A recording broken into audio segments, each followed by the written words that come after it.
Hey everyone, it's that time again. We're going to be going through this sketchbook today, and it's actually not a sketchbook. It's one of those lined notebooks, and this is from my middle school days. It was actually a gift from one of my cousins. She probably gave it to me thinking that I was going to be writing some beautiful teenage dreams on here. But little did she know that I was actually going to be drawing a bunch of Naruto chibi fan art in these pages. Oh my goodness, if only she understood what she was enabling. But anyway, let's open this up, and I was a rather hyperactive child, so this is gonna be the norm. Blah blah blah blah blah. But the bathroom is calling to me, and this girl's gotta go. Runs off. Alright, so again, pretty much all the drawings done in colored pencil or China markers. Those are more recent additions to the sketchbook. And I think I did these in November 2016. The additions, I mean. This is just a short-legged lion cub. And I apparently did this with my left hand. I'm right-handed. And this is just me trying to get back into my roots. my journey as an artist, especially on the internet, started on the Lion King fan art archive, fanart.lionking.org, not .com, .org, and I think it's still alive. But what you can do is you can sign up and start posting art on there, and this was way back when I was in elementary school. I used to follow a lot of furry artists, and it was really awesome because they could draw all these cool lions and wolves and all kinds of animals. I'm like, wow, I wish I could do that. So that's what I kind of did, because all these artists had such amazing work and they were super inspiring. So I wanted to be just like them when I grew up. So I started drawing animals of my own. These are newer stuff. These were all warm-ups. This is supposed to be like a school scene. More of those lions and a cat. And just a lot of vases, more shape studies of different objects. And these are from a secret project. I'll tell you guys more about it later on. Now we're getting back into my middle school drawings. These are supposed to be room designs and some prop designs, but honestly I'm not even sure if I could call them prop designs because there's not much design going on in here, so whatever. Same thing for this. Another character's room. More of those, and I start drawing cats again. Oh, more cats, and these are my older pieces. Yeah, again, back in middle school.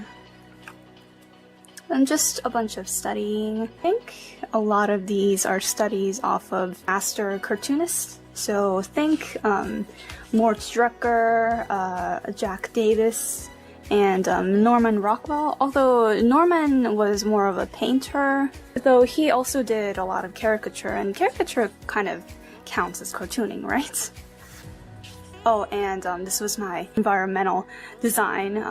Obviously, it's not that great. And it's interesting because I never really shied away from things that I was sort of intimidated by because, you know, environment design, that's pretty difficult. And I knew that I wouldn't be happy with it, and obviously I'm not too happy with it right now. But yeah, I wasn't afraid to get out of my comfort zone, because if I wanted to do something, then I'm gonna do it. No matter how it turns out. And I think that's a good mindset to keep, especially as a young or a beginner artist, because of the art that you're going to make when you're starting out, it's just not going to, you know, meet your expectations. You're not going to, you know, produce, you know, really awesome masterpieces from the get-go. That doesn't happen. That's why you have to keep going anyways, and don't be afraid if you mess up, because you're just supposed to. That's how you learn. That's how you get better. You gotta start somewhere. You can't let anything faze you. Just draw whatever you think you want to draw, and just do your best, and you'll keep getting better and better. These are my Naruto OCs. So this was my take on the Naruto style. Obviously it's not very accurate, but again, I didn't really care. I did it because I wanted to. Idara and Toby, hell yeah, they were my favorite. Yeah, some more of the studies on this side, and again, I was a super hyperactive child. This is what I meant.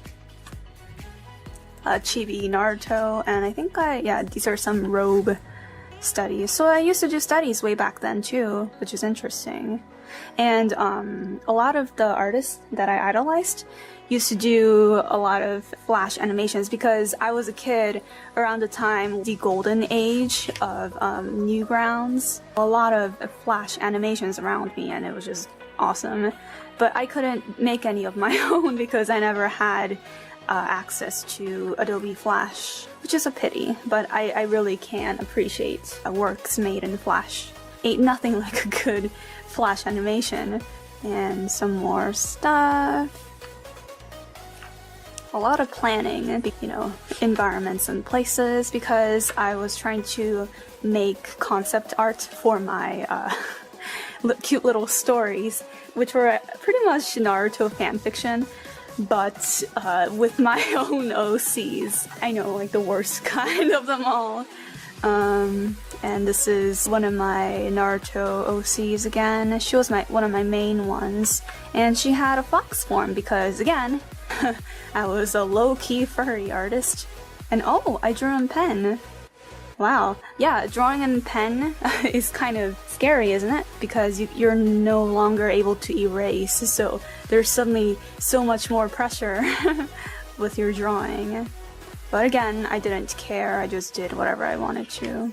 Some more studies. A lot of these are from, not all, but a lot of them are from Steve Silver.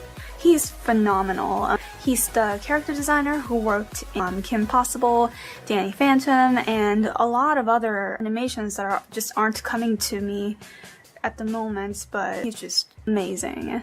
This was an OC of one of my internet friends way back in middle school. More of those studies. This is some kind of a rabbit-like creature.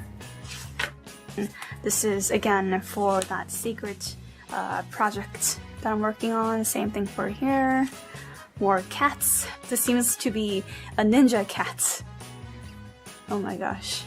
Some more of those studies. And apparently I used to design weapons too for my characters, and you know, this is supposed to be an arrow that looks like a bird's foot because the character wielding this bow and arrow combo had a bird theme with her design, but you know, like in practicality, I'm not sure how well this will work out. I mean, I suppose it will shoot straight, at least for a while, because you know, like they're all aligned in one plane, but there's just way too much mass and weight over here, and you know, the arrow needs to be propelled forward, so I don't know how this is gonna work out. Does she have to aim it higher and then just hope that it'll fall accordingly? You know, whatever. I just wanted a bird foot shaped, you know, arrow. This is what I came up with at the moment. Oh, you silly girl.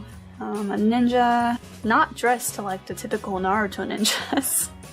I don't know what those ninjas in Naruto even wear, like, because you know, Naruto just wears like a tracksuit or whatever it is, a windbreaker. Like, I don't understand. And some more concepts from my project. Oh, and some creature designs. That's interesting. Kind of did an update on that, but I just wasn't thinking much, so it doesn't look that great. More studies. Here's another OC and some hand practices. Yeah, surprisingly, I did a lot of studies even back then too. I'm kind of proud of my younger self, even thinking about doing these. And my favorite character in Naruto was actually Kankuro, which is weird because a lot of my other friends who were into Naruto, they were all over, you know, Sasuke, Gaara, Kakashi. Kakashi was particularly popular, but no, for me, I was like, yo, Kankuro is my boy. I used to call him Kanky, with Kanky, though honestly it should have been pronounced Kanky instead of Kanky, but like Kanky sounds funnier. I don't know, for me, he was just like this right mix of cool and lame. I kind of tend to like those kinds of characters. I don't like the overly cool Bishonen type characters that are obviously aimed at, you know, girls. Yeah, yeah, this is one of my characters, Fox form. This girl, yeah, she was my main character. More studies. And, while we're on the topic of Naruto, now that I can look at the characters in the story in a different light, oh my gosh, like a lot of these characters have some severe issues going on. They need some serious therapy or something. They need help. Sasuke is a shining example. That boy is just fucked up beyond all reasoning. Like, are you okay, Sasuke? Get some help, because you really need it. And it's not just the main characters, it's also the villains, all the minor characters. Like, are you guys okay? More studies. Yeah, it's just going to be a bunch of Naruto stuff from now on, I think.